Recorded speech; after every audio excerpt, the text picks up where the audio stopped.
Hey everyone, welcome back to Playing Quietly. My name is Ryan, and we're bringing you another Remnant 2 video. Today we're going to be discussing what I believe to be the best overall farming location in the game, the Chimney. Not only are we going to get fantastic XP per minute, but we're also going to be getting a ton of crafting materials. I'm talking about scrap, iron, and Lumenite. It's a little bit more challenging than my previous video on the hatchery. However, with the proper setup, it's gonna be a breeze. Alright, so let me show you my setup for running this encounter. First of all, we want to be running the Sagestone Ring to give us our extra 10% experience. And in our traits, it's really going to help us if we are running Scholar, which is going to give us another 15% bonus. Another good thing to be running is the Mudtooth's Elixir, which can be bought for Mudtooth if he has it in stock. He doesn't always have it. If he doesn't, reload the area, check back. Eventually, you'll be able to get some. Now, since this area has a lot of enemies that explode and have that really annoying root rot cloud, I highly recommend one of two options. If you already have the Rot Ward ring, this is going to help you immensely. Not only is it going to prevent you from getting root rot, but the cloud that the enemies spawn is no longer going to slow you down. The explosion will still damage you, but the cloud will no longer, of course, give you root rot, and it won't slow you down anymore. Really helpful to have. If you don't have that, we can always pick up, what is the item? Yes, the Oilskin Balm. I highly recommend putting this on your hotbar by clicking F and then whichever skill slot fits you best. So for the gear, again, as always, I highly recommend the Toxic Release Valve. I have a video up on how to get this. I uploaded it yesterday. It is a fantastic item, and we're going to see why. One of the things that I forgot to mention in my previous videos is on the first 3 difficulty settings. This is also going to stun the enemies. Unfortunately, I don't think it's going to stun on Apocalypse level, but for the lower levels, it is going to stun the enemies, and when we are in really thick crowds, this is going to be hugely helpful. I also recommend bringing the Enigma with you. I'll have a guide on how to get this weapon shortly. There's tons of other guides out there if mine isn't up yet.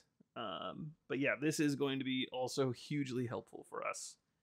And lastly, the Chicago typewriter or something else with a lot of, something else that's going to be able to rapid fire. We'll see why shortly. Now, what's going to happen in the beginning of this encounter is we're going to come up here and we are going to pull this switch. That is going to start things off for us. And what's going to happen, we see this electrified ceiling is going to start to drop. And we're going to want to corkscrew down through this area here. And a bunch of enemies are going to spawn on these honeycombed walls here. It's not too bad, but we also have these crystals here that are going to be exploding with a lightning charge. Everything put together is going to be kind of a lot. If we touch the ceiling, it's going to kill us. If we touch the floor, it's going to kill us. So if we go too fast, we're dead. If we go too slow, also dead. If we get trapped by too many enemies, probably a bad time. Another thing to note is if we see here, there are these breaks, and I'm a little bit ashamed to admit I have fallen off more than a few times. Alright, so let's pull this lever, and we'll get this started.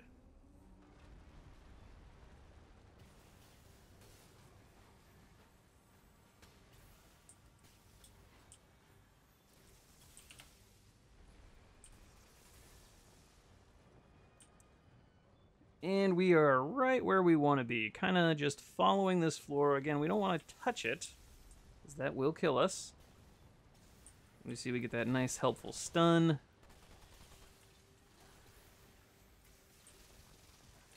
Enigma's doing work for us.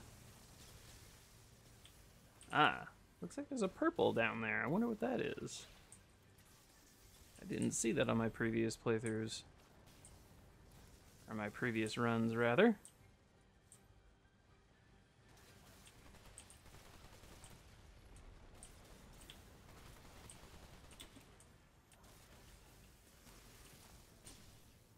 Oh heck, we didn't kill that thing, but that is okay. We are actually, we're kind of falling behind, actually. We need to pick the pace up a bit. It's okay, we're going down again. Back on schedule.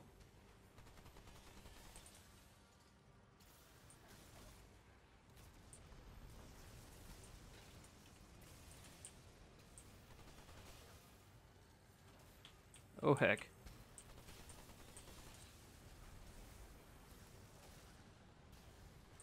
And in the cut you didn't see, we did get overwhelmed a little bit. This is not exactly an easy area. So once we get to this tree, this is about the halfway point. I do recommend killing these things. We're going to want to shoot out these branches. Switch here. All right, and now we can access this second area down here, and we're basically right on track, I think. Ooh, careful. Don't run off the edge there. Oh, ooh. Oh dear. All right, we're all right. Now, I don't recommend running off the... Oh, wait, is that? No, we do. We're going to run off here, and we're going to go this way.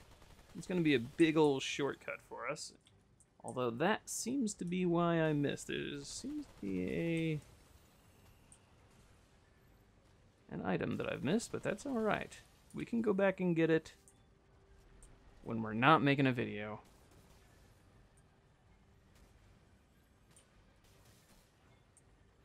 Again, we don't want to touch that bottom part.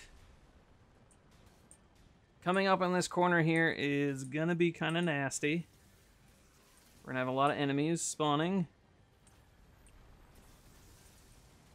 Also, be very mindful of your ammo. I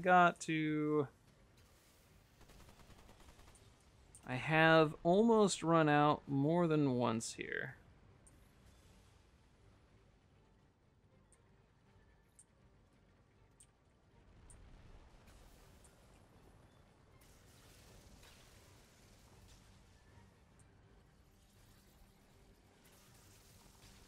Oh dear.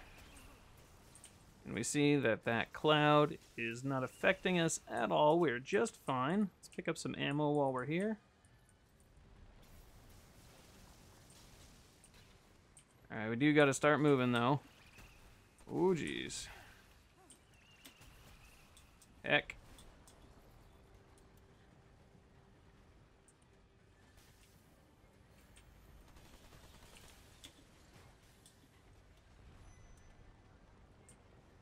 And we do have an elite spawning. That's not necessarily great. Now, when we get down to this bottom area, there are going to be more crystals, and it is fine to take those out. What we don't want to take out are the remaining roots in the middle of the tree. That is what we don't want to do.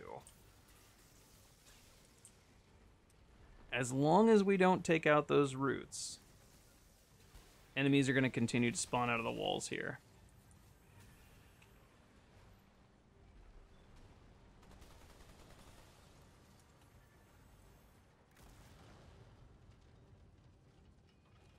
So that's basically the hard part. Just getting down here, that's probably the most difficult part. Staying alive once you're down here, as long as you play smart and are aware of your surroundings, you're basically okay. The enemies don't spawn all that quickly. Some tips that I do have for once you get down here are when you have the exploding enemies, I recommend switching to your machine gun and taking out the legs. If you take out the legs, they'll fall over. They can no longer chase after you very quickly.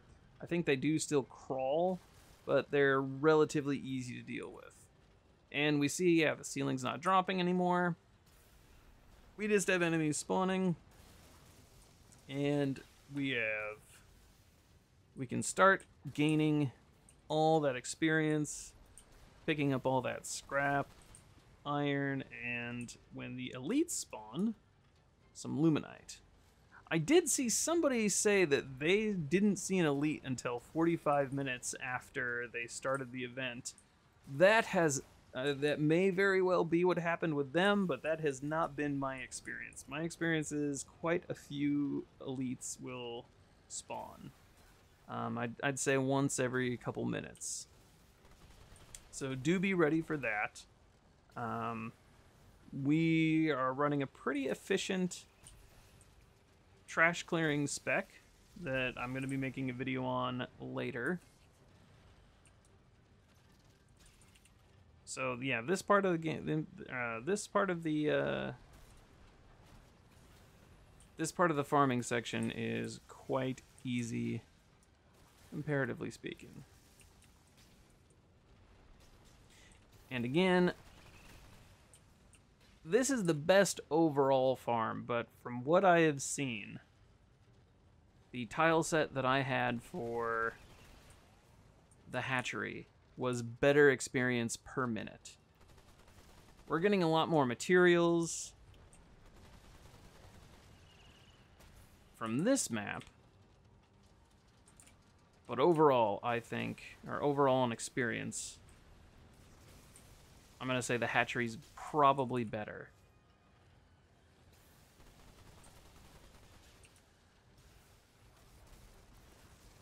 What I will say is this map is far more engaging. The hatchery map is kind of just run, pull all the enemies, kill everything, and reset. And we already got our first elite. We'll take him out nice and easy. No problem.